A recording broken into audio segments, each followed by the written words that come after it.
The 2019-2020 college basketball season featured several talented and prolific scorers. And looking at the points per game leaders from this 2019 season, the top 10 in particular featured a diverse mixture of players. You've got some guards, some forwards and centers, as well as a variety of players from both power conferences, as well as from smaller mid-major programs. But one of the key questions that always pops up with these highly productive scorers is, will their scoring translate to the next level? With this question in mind, I thought it'd be interesting to look back at the top 10 scorers from this 2019 season and analyze how their basketball careers have ended up with it now being 5 years later. How many of these players managed to continue their scoring prowess moving forward, and how many had to face the harsh reality that scoring in the NBA is an entirely different level than scoring in college. If you enjoy this type of content and want to see more, be sure to leave a like on the video and subscribe to the channel for more sports content. Now without further ado, let's dive in. Starting things off with the number 10 ranked scorer for the 2019 season, averaging 21.9 points per game, is the senior guard out of Northeastern University, Jordan Rolland. Since his freshman year, Rolland continued to show substantial growth as a scorer each season, going from 1 point a game as a freshman to 6 as a sophomore, then 14 as a junior. All of this, of course, leading up to his dominant senior season. Rolland was your prototypical small scoring guard that you see all the time at the college level. Those of you that watch a lot of college ball know exactly what I'm talking about. He wasn't the biggest or most athletic guy on the court, but he was shifty and knew how to create separation to get his shot off. And on top of that, he was highly efficient as well, shooting 48% from the field and 39% from 3 on 7 attempts per game. However, that efficient scoring unfortunately didn't really lead to much team success, with the Huskies finishing just barely above 500 at 17-16. At the conclusion of his senior season, Rolland would end up going undrafted, and over the next few years would play professionally in various international leagues, including Iceland and most recently in Germany. Moving on now to the number 9 ranked scorer for 2019, we have another guy from a mid-major program with sophomore forward Ben Stanley out of Hampton University, averaging 22 points a game. In terms of scoring increase from one season to another, Stanley easily had the biggest jump of anyone else on the list, because prior to his monster sophomore season, he actually averaged just 4 points a game as a freshman. It was honestly just a pretty absurd jump, like an 18-point increase in points per game in just one season is unheard of at the college level. But anyway, Stanley had a very strong and muscular frame, and that combined with a surprising amount of agility and fluidity for his size made him a player that basically no team at the mid-major level had an answer for. So most of the time, he was able to pretty easily just bully his way to the rim for easy layups and dunks. However, this style of play really didn't lead to many wins, with the Pirates finishing with just a 15-19 record. After his impressive sophomore season, Stanley would transfer to Xavier, where he'd spend the next 2 seasons. However, his time there would be largely plagued by injuries. And after his 2 seasons at Xavier, where he appeared in just 13 games, he'd once again enter the transfer portal, this time landing at Old Dominion for his final collegiate season. But after playing pretty decent throughout the season, he would suffer another injury that effectively ended his college career. He'd end up going undrafted in the 2023 draft, and as of this video, remains unsigned.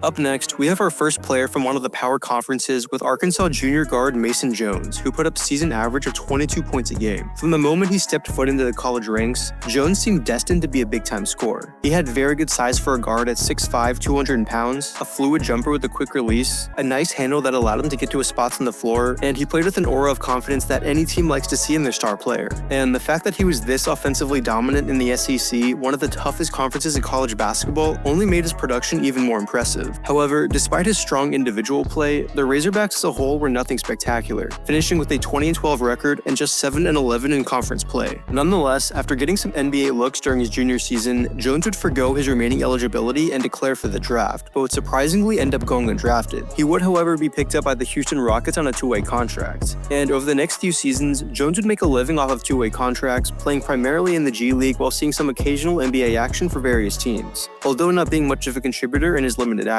Currently, he's on a 2-way contract with the Sacramento Kings and has appeared in 2 games so far this season.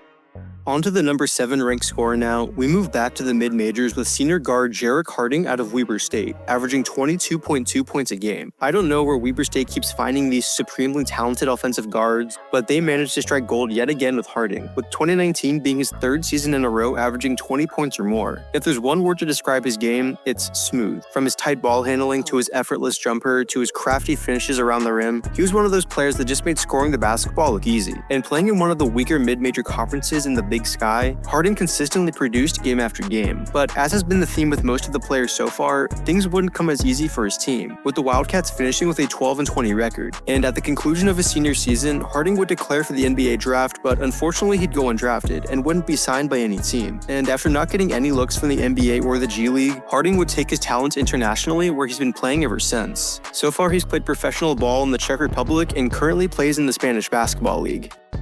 Getting near the halfway point now, up next is another guard with the junior out of Columbia University, Mike Smith, who put up 22.8 points a game in the 2019 season. It's not every day you see a guy from the Ivy League in the conversation for top scorer in the nation, but it does go to show how talented this guy was. He had a bit of a stockier build, measuring in at 5'11", 185 pounds, but a combination of his sneaky quickness, shifty ball handling, and tough shot making made him a very difficult matchup in the Ivy League. However, as I'm sure many of you have caught on by now, Smith's scoring prowess wouldn't be enough to lead his team to any kind of success, as the Lions finished with a 6-24 record, including a laughably bad 1-13 record in conference play. Fortunately for Smith, however, his impressive season would catch the eyes of some high major programs, most notably the University of Michigan, which is where he'd end up transferring to. And in his 5th collegiate season, Smith would slide in as the Wolverines' starting point guard and put up a decent stat line of 9 points and 5 assists per game. Now, due to the COVID pandemic, he did have the option to play 6th year in college, but he would make the decision to forego his final year of eligibility and declare for the NBA draft. He'd end up going undrafted, but would spend some time with the Sioux Falls Skyforce of the G League. And after a stint there, he would begin his professional career overseas, playing in New Zealand and most recently in Poland. Moving down to the top 5, we've got another guy from the high majors with the junior big man out of Iowa, Luka Garza, who averaged 23.9 points a game. Garza was an absolute beast of a man, measuring in at 6'11", 265 pounds. So as you can probably imagine, he was a very effective player around the basket. However, what set Garza apart from other guys his size was that he possessed very impressive shooting ability for his size. He was a legitimate threat on the perimeter and even displayed the ability to hit other tough shots like post fadeaways as well.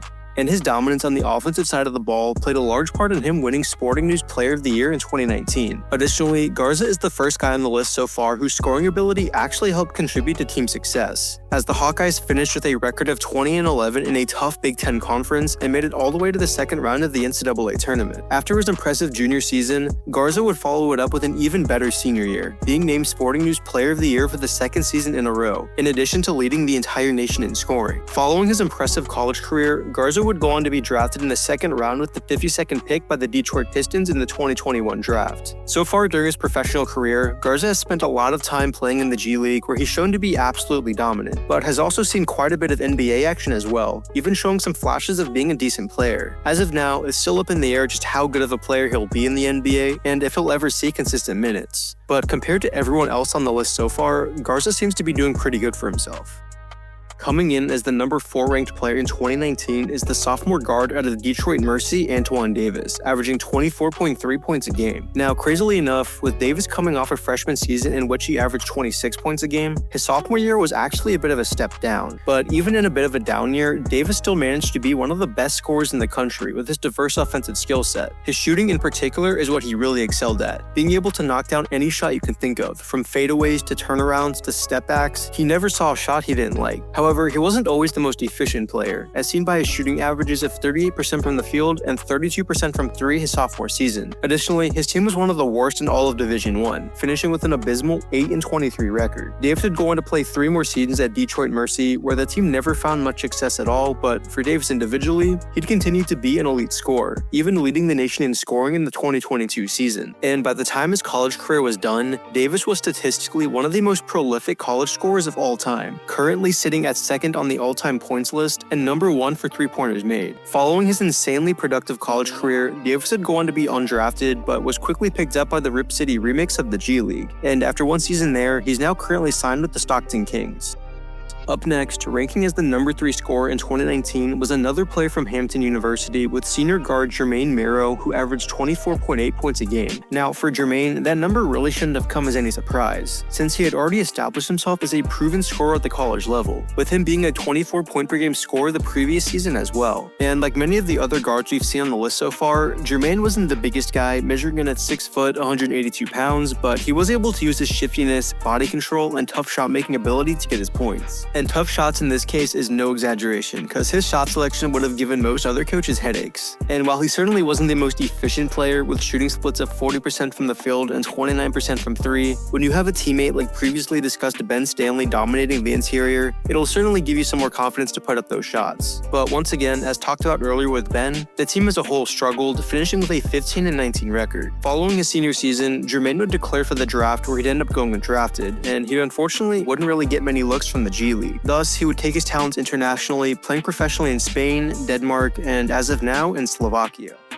In at the runner-up spot for the top scorer in 2019, we have the junior guard out of the University of Texas San Antonio, Javon Jackson, averaging 26.8 points a game. Jackson, similar to just discussed Jermaine Merrow, was already an established 20-point-per-game scorer at the college level, so his productive junior season really shouldn't have come as too much of a shock, since he'd already shown what he was capable of. Unlike Jermaine, however, Jackson was a slightly more efficient player, shooting 41% from the field and a respectable 35% from 3 on 10 attempts per game. And he was another one of those guys that just had a flow to his game that made scoring the ball look so smooth and effortless. Whether it was deep threes, shots off the dribble, or crafty drives to the basket, Jackson was as well-rounded of a scorer as they come. And while he did keep the Roadrunners competitive in many of their games, overall the team was pretty lackluster, finishing with a 13-19 record. Following his strong junior year, Jackson would decide to return to UTSA for his senior season, where it'd be both good and bad. His efficiency did get much better, but as he honed in his shot selection, his scoring numbers did drop quite a bit, since he wasn't taking nearly as many shots. But nonetheless, after his senior season, he would declare for the NBA draft where he'd go undrafted, and then proceeded to begin his professional career overseas. So far, he's played in various international leagues in the likes of Spain, Belgium, and currently in Germany. And now to finish off, coming in as the leading scorer for the 2019 season was the senior guard out of Marquette, Marcus Howard, putting up an impressive average of 27.8 points a game. For me personally, Marcus is a guy that I loved watching in college. This was his third season in a row averaging 20 or more points, and the way he was able to combo moves together, drain super deep threes, and hit tough shots off the dribble was just so entertaining to watch. And he managed to do all this on elite efficiency, especially from 3, shooting 41% on 10 attempts per game. Being that efficient on that many attempts per game is quite literally Steph Curry levels of absurdity. So it's no wonder why he was able to lead the nation in scoring. And on top of that, his team was also pretty solid, finishing with an 18-12 record in one of the strongest conferences in college basketball, the Big East. Following his impressive showing senior year, Marcus would declare for the draft, going undrafted, but would be quickly picked up by the Denver Nuggets on the two-way deal. He'd spend 2 seasons in Denver, playing primarily in the G League, but seeing occasional NBA action, and even putting up a few solid scoring games as well. Following the 2022 season, however, Marcus would be let go by the Nuggets, and he'd shortly after sign a contract to play professionally in Spain, where he's currently at to this day. So that was the top 10 scores from the 2019-2020 college basketball season and where they are now. As I'm sure is pretty obvious, none of them would really go on to find success in the NBA. In fact, as of now, only 2 of these guys are even on NBA rosters in any capacity. So clearly their scoring didn't translate very well to the next level. Overall, I think these guys can be used as an example that although scoring the ball is a very important skill to have, there's so much more that goes into being a good NBA player than just putting the ball in the basket. That being said though, averaging more than 20 points a game in college is a feat that very few players ever accomplish. So all these guys have a lot to be proud of and will always be a part of college basketball history. Be sure to leave a like on the video if you enjoy and subscribe to the channel for more sports content. If you have any thoughts on any of these players or have ideas for future videos, be sure to leave a comment down below. This is HCP signing off. As always, I hope you have a great rest of your day. I'm out. Peace.